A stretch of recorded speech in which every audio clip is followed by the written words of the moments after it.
The rain was pouring down as I stood on my brother's front porch, my small suitcase at my feet. Through the beveled glass of their expensive front door, I could see my sister-in-law Victoria's face contorted with rage. "You're not part of this family," she screamed, her perfectly manicured finger pointing at me accusingly. "Get out and don't come back. We don't need your kind here anymore." My brother Michael stood behind her, silent and uncomfortable, but making no move to defend me. After 28 years of being my protective older brother, he had chosen his wife's side. Again. I picked up my suitcase, surprisingly calm despite being thrown out of the house I'd been living in since Dad's funeral 3 months ago. "Okay, Victoria, you win. I'll go. Good riddance," she called after me as I walked away in the rain. "And don't think you'll be getting anything when the will is read tomorrow." Little did they know, Dad's lawyer Mr. Harrison was already on his way to deliver a letter that would change everything. I'm Grace Anderson, 28 years old, and this is the story of how my father's final message exposed the truth about family, loyalty, and the real meaning of inheritance. To understand how I ended up homeless in the rain, you need to know about the complicated dynamics of the Anderson family. Dad was a self-made man who built Anderson Construction from nothing into a $15 million company.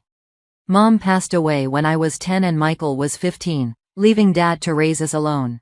While Michael followed in Dad's footsteps, getting his business degree and joining the company, I took after Mom, pursuing art and teaching.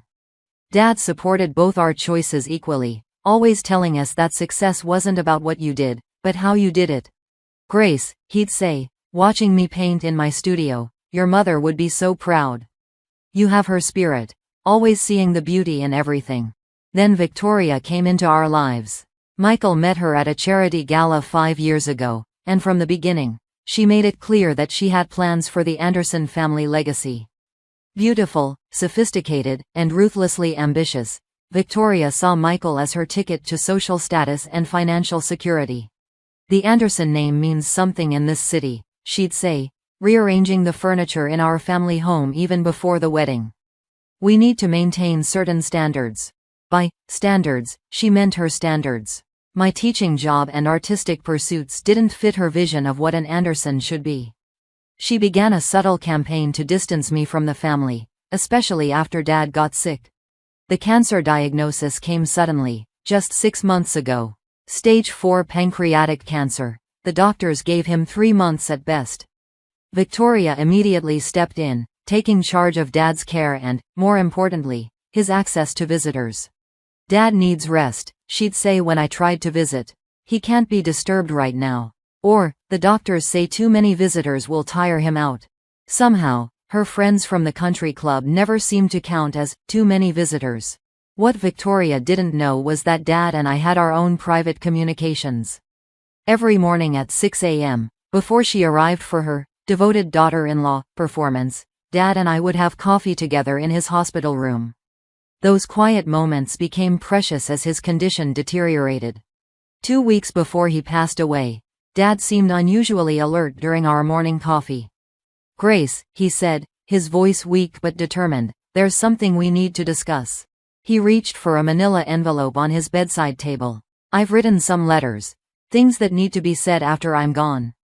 Mr. Harrison has the originals, but I want you to know they exist. Dad, you don't need to." He squeezed my hand. "Yes, I do. I've watched everything that's been happening. I see how Victoria treats you, how Michael has changed. I may be sick, but I'm not blind." Tears welled up in my eyes. "I can handle it, Dad. Don't worry about me. I know you can handle it. You're stronger than anyone knows. But there are things that need to be set right, and I've made arrangements to do that." Before he could say more, we heard Victoria's voice in the hallway. I quickly helped Dad hide the envelope, and moments later she swept in, all designer perfume and forced cheerfulness. Dad passed away a week later, with all of us by his bedside. Victoria took charge of the funeral arrangements, turning what should have been a dignified farewell into a social networking event. She even had the guest list revised to exclude many of Dad's old friends who didn't meet her social standards. After the funeral, she insisted I move in with them, temporarily, while the estate was settled. I soon realized this was just to keep an eye on me and demonstrate her control over the family. The final straw came tonight when she found me in Dad's old study, looking through his photographs. "What are you doing in here?" she demanded. "These things don't belong to you anymore." "I'm just looking at family pictures, Victoria. They're memories, not assets." Her face turned ugly. "Everything in this house is an asset, and they all belong to Michael now. You're just the poor relation who never amounted to anything. Your father was embarrassed by you, you know. Always talking about your little paintings and your teaching job like they meant something." That's when I finally stood up to her. Dad was never embarrassed by me. He supported my choices, just like he supported Michael's. Family meant everything to him. "Family?" she laughed. "You're not family anymore. Michael, tell her. Tell her it's time for her to go." And Michael, my big brother who used to defend me against playground bullies, who taught me to ride a bike and checked under my bed for monsters, just stood there silently. So I found myself out in the rain, with nowhere to go except my small apartment above the local coffee shop. The one Victoria always sneered at as quaint, not a compliment coming from her. But Dad's words kept echoing in my mind. There are things that need to be set right. The next morning, I arrived at Mr. Harrison's office for the will reading, ignoring Victoria's triumphant smirk as I took a seat in the corner. Michael wouldn't meet my eyes. "Before we begin," Mr. Harrison said, "I have a letter that Mr. Anderson instructed me to read first." He pulled out a familiar manila envelope. Victoria's smile faltered slightly. This wasn't part of her script. Mr. Harrison cleared his throat and began to read. "My dear children. If you're hearing this, then I'm no longer with you. But there are truths that need to be spoken, even from beyond the grave. Michael, my son, you have your mother's looks and my head for business, but somewhere along the way, you've lost your heart. I've watched you change over the past few years, seen you choose status over sincerity, ambition over authenticity. You've forgotten what I taught you about true success, that it's not about what you have, but who you are. Victoria, you came into our family bringing both beauty and poison. You saw us as stepping stones to social status. Saw our name as a brand to be marketed rather than a legacy to be honored. You thought I didn't notice how you manipulated, how you schemed, how you tried to erase Grace from our family picture. But I saw everything. Grace, my darling daughter, you have endured more than any father would want for his child. You've faced dismissal and derision with grace worthy of your name. You've stayed true to your mother's artistic spirit and your own gentle heart, even when it cost you dearly. You've proven that true strength isn't about power or control. It's about remaining authentic in the face of pressure to change. Now, about the inheritance. Victoria leaned forward eagerly, but Mr. Harrison paused to pull out another document. "Before I continue with Mr. Anderson's letter," he said, "I should mention that we have video evidence of certain conversations that took place in Mr. Anderson's hospital room. Conversations about attempting to influence the contents of his will, about plans to disinherit Grace, about intended misuse of company funds." The color drained from Victoria's face. Michael looked confused, then alarmed. Mr. Harrison continued reading. "The entire value of Anderson Construction and all associated assets has been placed in a trust. The trustee of this estate will be the person who demonstrates true understanding of our family's values over the next year. Grace will continue her work teaching art and pursuing her passion for painting. Michael and Victoria will work under Grace's supervision at the company, learning what it means to build something rather than just profit from it. After 1 year, Grace will decide how the assets should be distributed, based on what she observes about each person's character and growth. To ensure compliance, all company decisions during this period must have Grace's approval. Any attempt to circumvent these conditions will result in immediate forfeiture of all claims to the estate. Remember, true inheritance isn't about money or property. It's about values, about character, about the legacy of love and integrity I hope to pass on to you both. Choose wisely. Love. Dad." The silence in the room was absolute. Victoria's face had gone from pale to mottled red. Michael sat stunned, as if seeing the past few years of his life in a new light.